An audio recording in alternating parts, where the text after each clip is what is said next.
ओम शांति।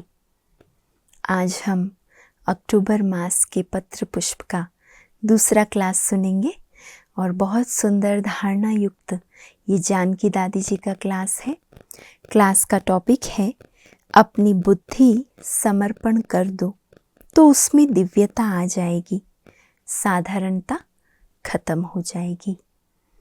धारणा की बहुत गहरी गहरी बातें दादी जी ने बताई है और विशेष जो टॉपिक है कि अपनी बुद्धि समर्पण कर दो तो उसमें दिव्यता आ जाएगी, साधारणता खत्म हो जाएगी। इस टॉपिक के ऊपर दादी ने बहुत अच्छी हमें धारणा की बातें बताई है। सुनते हैं दादी जानकी जी का क्लास। आज बाबा ने बड़े प्यार से याद की विधि सिखाई है। कल कहा याद की हॉबी हो, आज कहता है कैसी याद में रहो, क्योंकि बुद्धि विस्तार में फैली हुई है। फैलाने की आदत पड़ी है, पर सब कुछ समा कर जाल को हप करके याद में बैठ जाओ। सब विस्तार को समा दो और इस जाल को हप करके याद में बैठ जाओ। याद के लिए बाबा रोज नई बात समझाता है। हर बात की प्रैक्टिस करके देखी है। कितनी सारी युक्तियां बाबा हमें मुरली में याद के लिए सुनाता है, तो दादी कहते उसकी प्रैक्टिस की है। सेकंड में सब बात समेट कर समा कर अशरीरीपन की स्थिति में रहना। देह, संबंध, दुनिया कुछ याद ना आए। आप मुए मर गई दुनिया, ऐसा अनुभव हो। पर कितना समय में अभ्यास करना है? सेकंड का। बाबा कहते हैं मैं तुम्हारे बुलाने से नहीं आया हूँ, मैं अपने टाइम पर आया हूँ। किसके कहने पर नहीं आया हूँ, टाइम पर आया हूँ घर ले जाने। पुकारा तो हमने बहुत समय से, लेकिन जब बाबा के आने का समय होता है बाबा तभी आते हैं। घर का रास्ता जो बाबा बताता है कोई नहीं बता सकता। ना सिर्फ रास्ता बताता है, साथ लेकर जाता है। कितनी मेहरबानी हमारे ऊपर की है। सारा दिन विचार करो, कभी 10-15 मिनट बैठकर विचार करके देखो। ऐसी बातों का विचार करने से अंतर मन में बहुत स्पष्टीकरण होता है कि अब मुझे क्या करने का है। अंदर ही अंदर इन बातों का विचार सागर मंथन चलता रहे। बाबा ने आकर हम पर कितने उपकार किए हैं, कितनी प्राप्तियां कराई है, तो इससे हमें स्पष्ट होगा अब आगे क्या करना है। अपनी बुद्धि को ऐसे समर्पण कर दो जिसको मैं मेरी कहती हूँ, पहले वह समर्पण करो। समर्पण किया है तो बुद्धि में दिव्यता आई है, जरा भी साधारणता नहीं रहती। दिव्यता कब आएगी? जब मेरी बुद्धि इतनी समर्पित हो, जो भी मैं और मेरा मैं कहती हूँ वो सब बाबा के प्रति समर्पित हो जाए। तो जब समर्पण किया तो बुद्धि में दिव्यता आई है, जरा भी साधारणता नहीं रहती। बाबा फौरन रिटर्न में देता है, जैसे धन समर्पण करते हैं तो भी रिटर्न करता है। तन से करते हैं तो सुख महसूस होता है। हर एक ब्राह्मण आत्मा इस बात का अनुभव करती रहती है ना। तन मन धन जो भी बाबा के प्रति हम समर्पित करते हैं, बाबा तुरंत उसके रिटर्न में हमें अनुभव भी कराता है। तन समर्पित किया तो तन की तंदुरुस्ती अनुभव होगी, खुशी होगी, मन की खुशी महसूस होगी। तो इसीलिए बाबा रिटर्न कर देता है। शुरू से लेकर आज दिन तक जिसने दिल से यज्ञ की सेवा की है तो खुशी शक्ति बहुत मिली है। सब अनुभवी बैठे हैं। यज्ञ सेवा जिन्होंने धन से की, धन सफल किया है तो कितना सुख शांति मिली है। उनकी सब पीढ़ियां सुखी हैं। हमने आंखों से देखा है, खुद तो सुखी रहे हैं, पीढ़ियां भी सुखी रही हैं। जिन्होंने तन से हड्डी सेवाएं की है बड़े सुखी हैं। हम सुखी हैं तो हमें देख अनेक सुखी हैं। हमारा चेहरा खुशनुमा ऐसा हो जो किसी को पूछने की ज़रूरत ना पड़े, तुम कैसी हो, ठीक हो। दादी को बिल्कुल अच्छा नहीं लगता था अगर कोई ये पूछता था कि आपकी तबीयत कैसी है। दादी कहती, आपका चेहरा इतना खुशनुमा, इतना रूहानियत से चमकता रहे, जो कोई भी देखे तो उसको ये लगे ये इतना खुश कैसे रहते हैं, ना कि ये पूछे कि तबीयत ठीक है, कैसे हो। कभी मम्मा बाबा से पूछ नहीं सकते कि आप कैसे हो। इतनी मम्मा बाबा की बातें याद आती हैं। मम्मा बॉम्बे में थी, तबीयत ठीक नहीं थी। जब मम्मा के सामने गई तो कहा, जनक तुम ठीक हो। कहा तो तबीयत मम्मा की खराब, लेकिन दादी जब मम्मा के सामने गई तो मम्मा ने ही पूछ लिया कि जनक तुम ठीक हो। कहते ही मेरे को अशरीरी बना दिया, क्योंकि दादी कहती है अगर कोई आपसे बार बार तबीयत देखकर पूछता है तो ये भी दे अभिमान है। तो दादी एकदम उसी घड़ी मम्मा के सामने अशरीरी हो गई। वो सीन आज दिन तक सामने आती है। इतना अशरीरी भव का वरदान मिला हुआ है। देह से न्यारे रहने का इतना अटेंशन रखा है। कोई संबंध संपत्ति की आकर्षण ना रहे, वह ध्यान रखना पड़ेगा। ब्राह्मण जीवन में हम जी रहे हैं तो हमें किसी भी प्रकार की आकर्षण अपनी ओर आकर्षित ना कर पाए, इतना ध्यान तो रखना पड़ेगा। परमेश्वर ही मेरा परमपिता परमात्मा है। जब परमेश्वर शब्द कहते हैं तो पार ब्रह्म में रहने वाला याद आ जाता है। बुद्धि में जो नॉलेज है वो इतनी यूज़फुल है, जैसे अंधे की आँख खुल जाए, बुद्धि का ताला खुल जाए।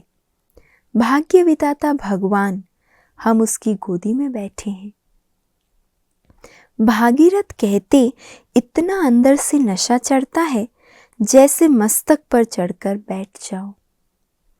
आए थे गोद में, बैठ गए मस्तक पर। एडॉप्ट किया, गोद बिठाया, मस्तक पर बिठाने के लिए। गंगा बहती भली, एक जगह नहीं रह सकते। गंगा नाम लेते ही नशा चढ़ता, पतित पावनी हूँ। एक तो गंगा अविरल बहती रहती है, दूसरा गंगा माना पतित पावनी हूँ। भगवान कहे, जिसने बाप के मस्तक को सदा देखा वह कहाँ रहेंगे। हमारे बाप का मस्तक ऐसा है जो किसी का हो नहीं सकता। दुनिया में कोई ऐसा व्यक्ति नहीं देखा जिसका ऐसा शरीर हो और मस्तक इतना चमकता हो। सिवाय बाप दादा के और कोई ऐसा हो नहीं सकता। सारे कल्प में ऐसा नहीं दिखाई पड़ा होगा।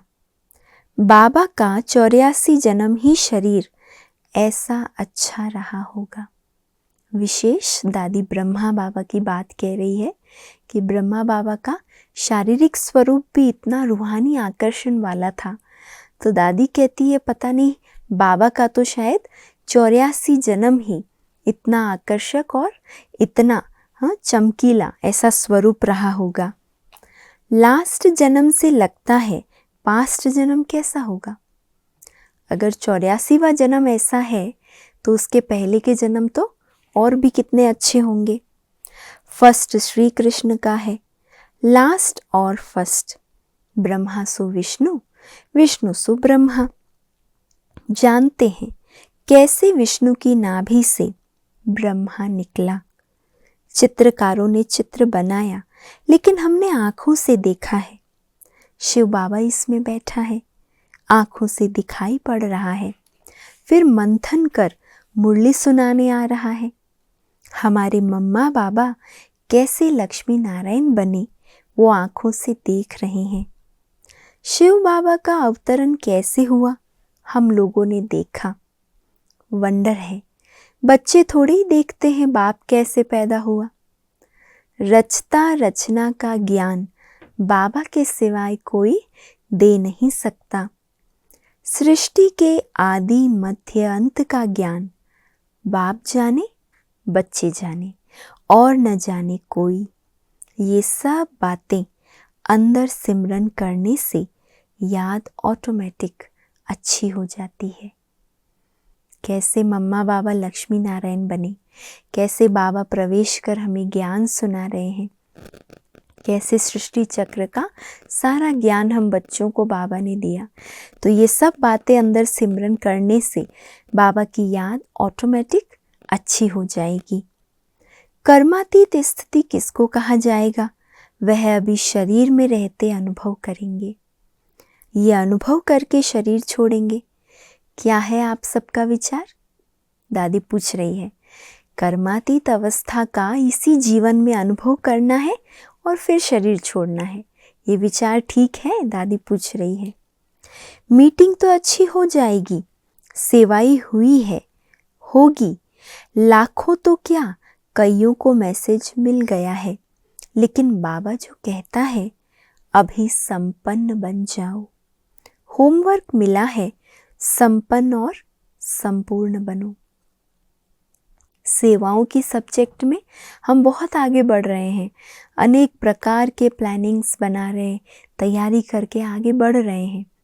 लेकिन जो स्वयं के लिए हमें होमवर्क मिला है कि हमें संपन्न और संपूर्ण बनना है, वो होमवर्क कहाँ तक हुआ है, ये हमें चेक करना है। पहले संपन्न बने तब संपूर्ण बनेंगे। पहले कर्मातीत बनेंगे या पहले संपन्न बनेंगे? क्या पहले संपन्न बन करके कर्मातीत बनेंगे फिर संपूर्ण बनेंगे? ये सारे प्रश्न दादी पूछ रही हैं। पहले क्या बनना है? क्या समझते हैं? कर्म बंधन तो कोई है नहीं, विकर्म का तो ख्याल भी नहीं आ सकता। भगवानोवाच सर्वोत्तम ब्राह्मण कुल भूषण हो, ये नशा उतरा नहीं है। तुम मेरे नूरे जहान हो, जहान के नूर हो, साहबजादे हो, शहजादे तो सतयुग में होंगे, वो कोई बड़ी बात नहीं है। अभी साहबजादे हो, ये घोंट घोंट कर अमृत पिलाया है। संगम युग में भगवान के साहबजादे हैं। मुरली ऐसे सुने जैसे अभी बाबा मेरे को सुना रहा है। अभी मैं बाबा से सुन रही हूँ, पढ़ रही हूँ, तो भी बाबा मेरे को सुना रहा है। तो अति इंद्रिय सुखमय जो जीवन है, ज्ञान गुण शक्तियों से संपन्न है। ज्ञान से गुण है, शक्तियां हैं। तो संपन्नता और कर्मातीत स्थिति मेरे विचार से दोनों इकट्ठे होंगे। कोई किसके साथ हिसाब किताब नहीं, शरीर में जैसे निमित्त मात्र बैठे हैं। बस निमित्त मात्र शरीर में सेवार्थ बैठे हैं। जब भगवान हुक्म करेगा, बाबा ऑर्डर करेगा, हम छोड़कर चले जाएंगे। बाबा ने सेवार्थ बिठाया है। स्थिति इतनी ऊंची लाइट हाउस बनी रहे, इसलिए शरीर में बैठे हैं। जहां जाएं वहां लाइट हाउस मिसल खड़े हैं। और कुछ करते नहीं, दूर वालों की नजर अपने आप जाती है। दादी कह रही है, आपका स्वरूप ऐसा हो, कहाँ भी हो, कहीं भीड़ भाड़ संगठन हो, लेकिन आप लाइट माइट हाउस बनकर रहो। औरों की दृष्टि वृत्ति और आपे ही आपकी तरफ जाए कि ये कौन फरिश्ता खड़ा है। अकर्ता, अभोक्ता, असोचता, करते हुए भी अकर्ता, दुख सुख की भोगना से दूर, प्रशंसा में खुश न हो जाएं। असोचता, कभी सोच में न पड़ जाएं। ऐसी स्थिति बनाने की इच्छा जिसकी तेज होगी, उसको बाबा अनुभव कराएगा। हम थोड़े में खुश ना हो जाएं। संपन्न बनना है तो थोड़े में खुश नहीं होना है, ना दिल शिकस्त बनना है। कैसी अवस्थाएं बनानी है? अकर्ता, अभोक्ता, असोचता, है ना। सुख दुख इन सब बातों से थोड़ा ऊंचा उठ जाएं। अभी अविद्या, प्रशंसा मिली तो खुश, ना मिली तो ना खुश, सोच में पड़े रहें, ये सब नहीं। दादी कहती है संपन्न बनना है तो दिल शिकस्त नहीं होना है, अपने आप को बहुत ऊंचा उठाना है। तो ये सब बातें दादी ने हमें विशेष किस बात के लिए कही है? बहुत सारी दादी ने हमें पॉइंट सुनाई है ना, धारणा युक्त बातें। लाइट हाउस माइट हाउस बनकर रहो, ज्ञान योग की अवस्था को हमें कैसे ऊंचा उठाना है, कैसे सेकंड में अशरीर अवस्था को धारण करना है, अंत घड़ी जो संपन्न और संपूर्ण अवस्था है इसी जीवन में रहते उसका अनुभव करना है। और विशेष दादी ने कहा तन मन धन सब समर्पित कर दो तो आपके जीवन में, आपके विचारों में, आपके कर्मों में दिव्यता आ जाएगी, साधारणता समाप्त हो जाएगी। अच्छा, ओम शांति।